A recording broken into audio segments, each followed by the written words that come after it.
Hello, it's Nikki. Today I'm talking about speaking, and I'm going to give you a behind the scenes insight as to why I think it can be brilliant if you are a business owner, if you are a freelancer, because there are so many opportunities out there.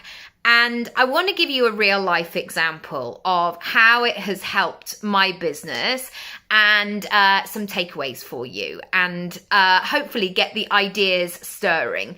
If you want further support, I can do a strategy session and help you map out your speaker's portfolio.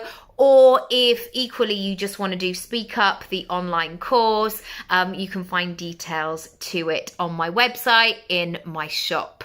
So 5 years ago, January 2019, I was pregnant with my daughter, and I was very much still in that pre-12 weeks scenario. So I hadn't really told people. I'd had to tell a couple of people because I was really sick and basically couldn't hide it. So I had told a few people, but I was very much undercover.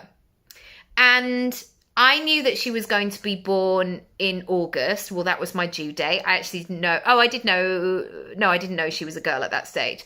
Anyway, so I could sort of see what the next 9 months were going to look like in my business. And actually, I didn't know what they were going to look like. I just had a sense of what I would need to do in order to be in the position that I wanted to be in August.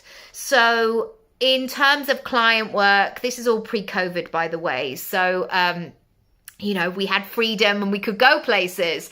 So I was doing a lot of VIP days. I was doing a lot of strategy sessions. They've always been like the bread and butter of my business for 11 years now. And the speaking was something that I was being asked about more and more so. And this was a revelation to me. So I am a trained actress. I went to drama school in 2000, and I also was that person as a kid and a teenager who was on stage a lot or would be asked to say a few words or whatever it might be. So public speaking has always been part of my life.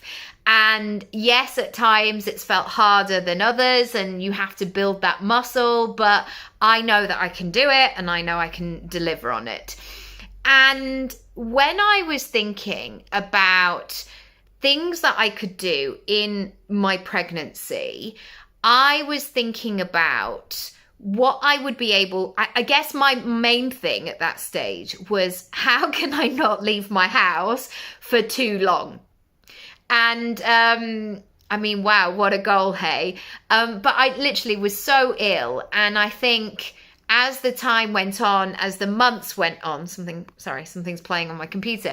As the time went on, as the months went on, that sense of, oh my goodness, I hope I'm going to be all right and be able to get through this, was definitely in the back of my mind. So what I begun to do was to do these mini workshops that I would share. So essentially I was speaking, I was hosting workshops, and people would come.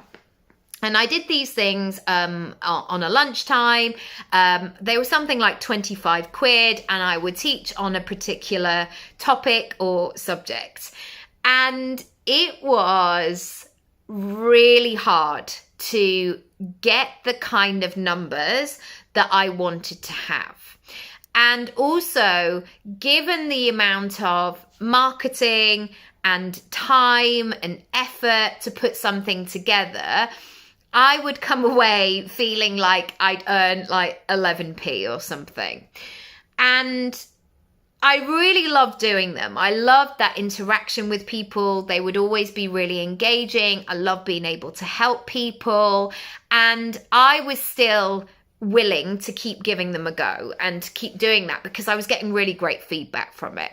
And I think sometimes we all go through these phases of having to make these decisions where on one hand, it maybe doesn't make financial sense, but then on the other, you're really enjoying it and helping people and all of that.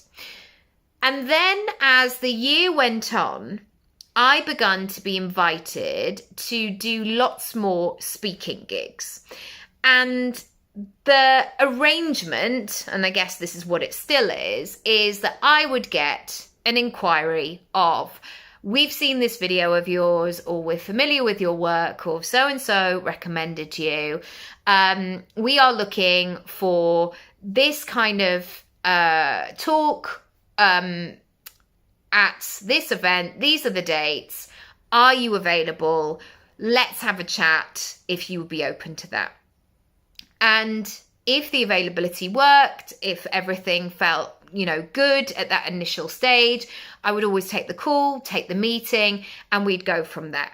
So in terms of timing, somebody coming to me with that request. Now, this is a tricky thing as well in terms of quantifying the timing, because also I've been online for many, many years and really honing my craft essentially.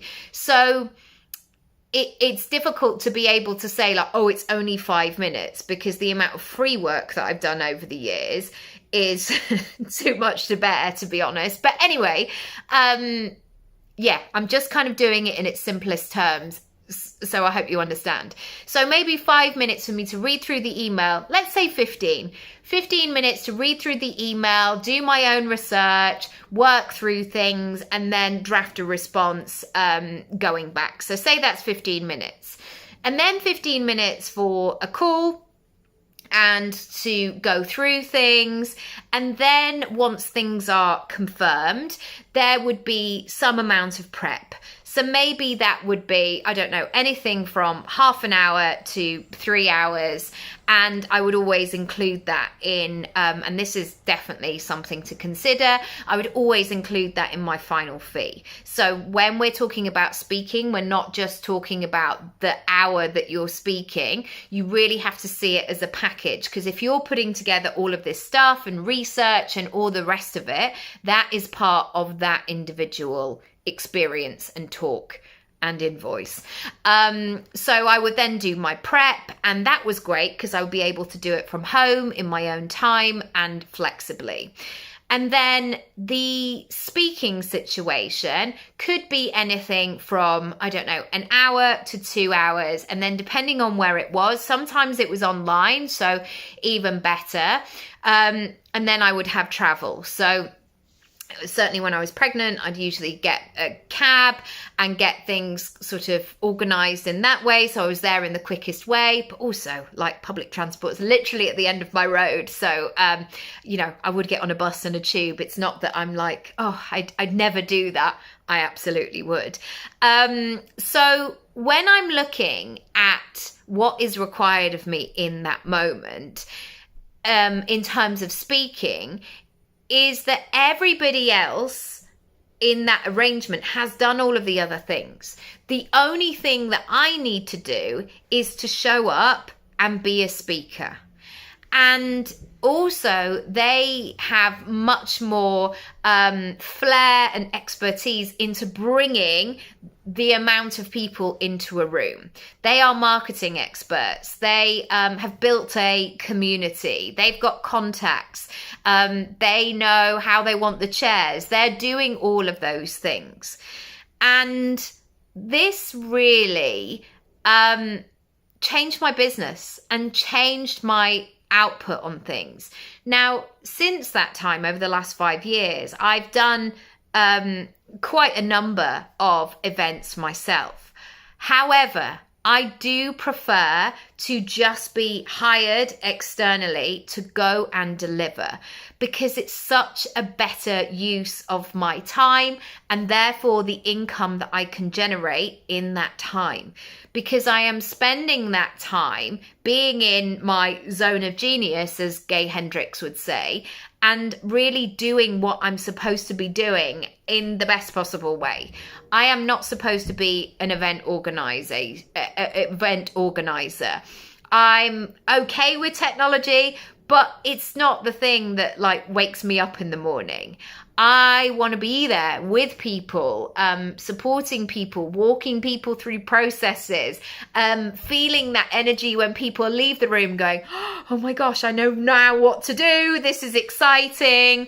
And so if you are somebody that has maybe not considered speaking before, but you know you have things to share, you know that you have rooms, there are rooms rather, where you could really contribute, where you could really help people, do have a look at my speaking offerings, because once again, once you've created your package, once you've cracked that, which of course is some time, initially getting everything up to standard and to a place where it's ready to be marketed. But once it's done, I don't think it's going to change that much. And then you can just get hired for these things. And again, it's one of those things, once you do one, you'll be invited to do another. And it's all great. It is a really brilliant thing. So I hope that has been useful. I will leave the links.